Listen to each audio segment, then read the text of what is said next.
کہ نکاح کرنے کے بعد دولہا اپنی دلہن کو اپنے گھر لائے تو کچھ کام کر لینا چاہیے. نوجوان جن کا نکاح نہیں ہوا ہے وہ اس پر عمل کر سکتے ہیں. وہ یاد رہے اگر ان کو بات، میری طرف سے ایک مشورہ، اور جن کا ہو چکا ہے بس وہ دعا کرتے رہے. پہلے تو یہ ہے کہ حضرت آدم علیہ السلام کا جب نکاح ہوا تھا جنت میں ہوا ہے. یہ بھی دیکھیں، یہ نکاح اس وقت ہوا ہے جب ابھی نماز بھی فرض نہیں تھی. جنت میں کوئی عبادت نہیں لیکن نکاح ہو گیا تھا. اور رشتہ جو بنا ہے سب سے پہلا رشتہ ماں اور بیٹے کا رشتہ، یا باپ اور بیٹی کا رشتہ، یا بھائی بھائی کا، یا بھائی بہن کا رشتہ نہیں. سب سے پہلا رشتہ شوہر اور بیوی کا، اور یہ جنتی رشتہ ہے. اس سے ہی لوگ کڑ رہے ہیں، آج جل رہے ہیں. جو شادی کیے ہیں وہ عجب عجب قسم کے میسج کرتے ہیں، تھک گئے. تم شادی سے ہی نہیں کیے ہو. یہ جنتی رشتہ ہے، اس سے اوبنا نہیں چاہیے، تھکنا نہیں چاہیے. حضرت آدم علیہ السلام جب حضرت حوا پیدا ہو گئی، اب مجھے بتائیے ایک انسان ہے پورے جنت میں، آدم علیہ السلام، دوسرا کوئی نہیں. اور پیدا ہوئی ایک عورت، ان کے علاوہ کسی اور کے لیے ہو سکتی تھی؟ وہ بنائی گئی ہے حضرت آدم کے لیے. اس کے باوجود حضرت آدم علیہ السلام کو اللہ نے فرمایا تمہیں چھونا حلال نہیں. ابھی ایک ہی تھی، ان کے ہی لیے تو تھی. یہاں پتہ نہیں تمہارے لیے ہے ہی نہیں، اس کو چھونے کی کوشش کر رہے ہو تم، پتہ بھی نہیں ہے. وہاں ایک ہی تھی آدم علیہ السلام کے لیے، اور ان کو بھی چھونے سے منع کیا. رب تعالیٰ نے فرمایا اے آدم اسے تم نہیں چھو سکتے. کہا اس کا مہر ادا کرو.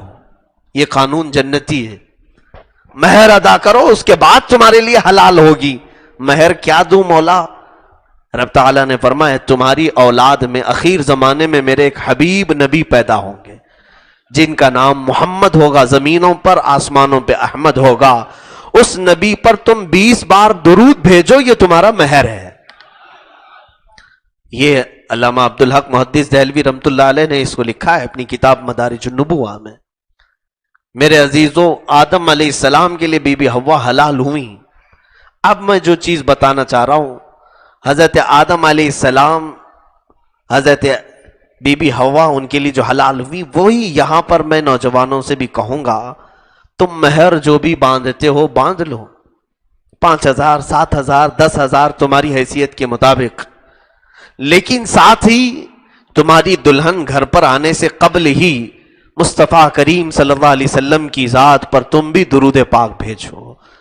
20 نہ صحیح 100 مرتبہ تم اپنی طاقت استعداد کے مطابق جتنا ہو سکے، تاکہ یہ شریعت کا جو قانونی مہر ہے وہ پیسوں سے تم نے ادا کر دیا، اور جو آدم علیہ السلام کا جنتی مہر ہے وہ بھی تم سے ادا ہو جائے. ایک تو یہ طریقہ، یہ میرا مشورہ ہے.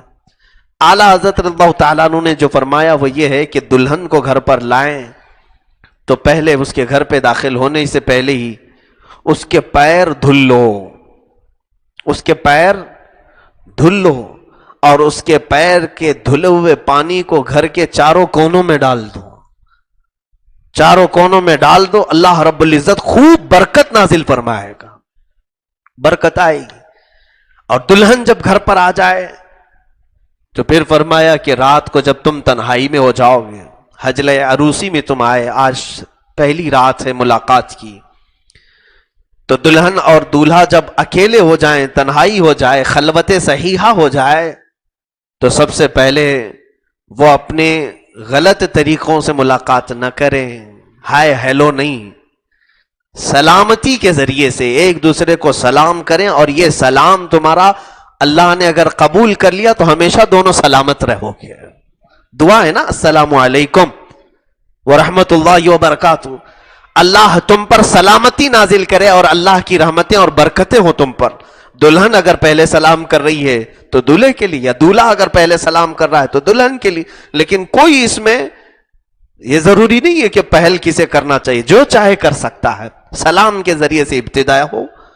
اس کے بعد ابھی وہ اپنی دیگر گفتگو شروع کرنے سے پہلے اپنے دیگر معاملات کرنے سے پہلے سب سے پہلا کام وہ یہ کرے کہ دلہن کا دوپٹہ لے لے، اس کو مصلی بنائے، جانماز بنائے، اور مرد باوضو عورت دلہن کے پاس جائے جب وہ پہلی رات میں جا رہا ہو، اور اسی دوپٹے کو مصلی بنا کر اس پر 2 رکعت نفل ادا کرے، اور اس کے پیچھے اس کی دلہن اسی دوپٹے پر 2 رکعت نماز ادا کرے، اور پھر اس کی پیشانی پر اپنا ہاتھ رکھ کر کے دولہا صرف یہ دعا کرے، اللہم انی اسألک من خیرہا و خیر ما جبلتہا علیہ، یعنی اے اللہ میں تجھ سے صرف اس کی خیر کا سوال کرتا ہوں، اور جس پر یہ جن اچھائیوں پر تو نے اس کو پیدا کیا محض مجھے صرف وہی اچھائیاں دکھا، اور میں اس کے شر سے پناہ مانگتا ہوں، اور جو بری چیزیں اس کے اندر ہیں ان تمام چیزوں سے مجھے بچائے رکھ۔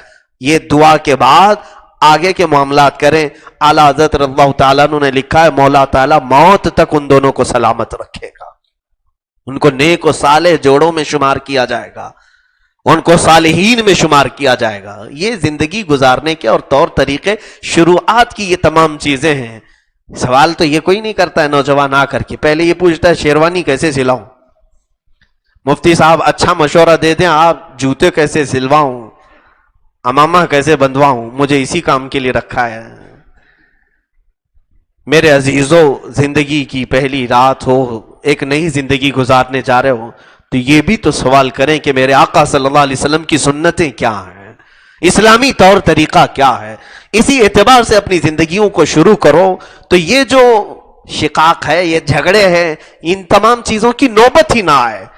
میں یہی دعا کرتا ہوں مولا تعالی ہم سب کو جنتی لطف دنیا میں بھی عطا کرے اور آخرت میں بھی عطا کر رہے ہیں، اور بیوی کو بوجھ نہ سمجھیں، اور کوئی بیوی اپنے شوہر کو بوجھ نہ سمجھے، اور جس نے یہ سوچ لیا ابھی سے، اور حقیقت میں اللہ اسے بوجھ بنا کے ہی رکھے گا۔